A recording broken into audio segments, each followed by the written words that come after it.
In this video we will continue with another similar tool that can be used to enhance learning but which is also great for decision making because it has some pretty neat voting systems built in. Mentimeter is also a great presentation tool, but in this piece we will be focusing more on its interactive powers.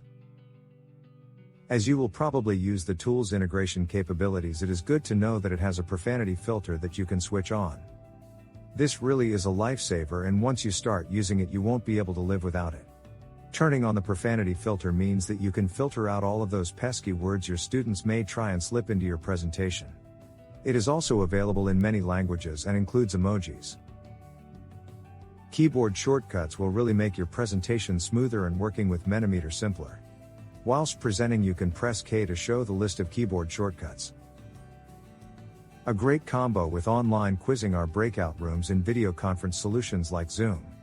You can put students in groups during one or more questions so they can work on finding solutions as a team, and then you can call them back in plenary to discuss with all the groups together. Here are 5 ideas to extract the most from different slide types.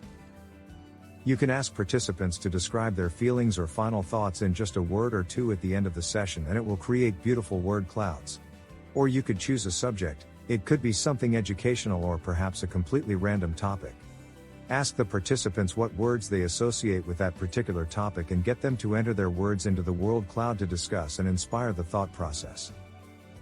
Scales let you see the distribution of who voted what, and you can clearly see not only the mean but also the mode of voting. Ranking lets the participants vote when you need to compare some answers and arrange them, and not only searching for one. 100 points lets you take voting to another level. Usually we just vote for one choice that we like the most, or sometimes we can vote for the first 3. In this mode, the participants can distribute the points however they want. One could choose to distribute them evenly to 3 choices, but somebody that really likes one idea and it's okay with 3 more, will put 55% of points in the first idea and distribute the other equally to the other 3. It is up to the participants how they leverage their points.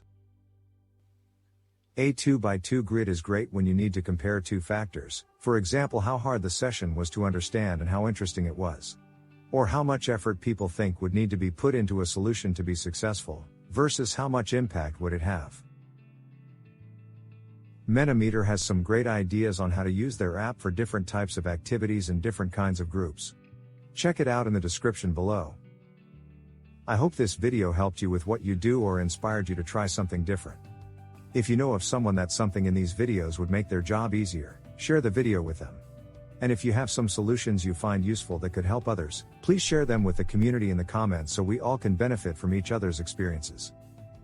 And thank you for making this world a better place. Bye.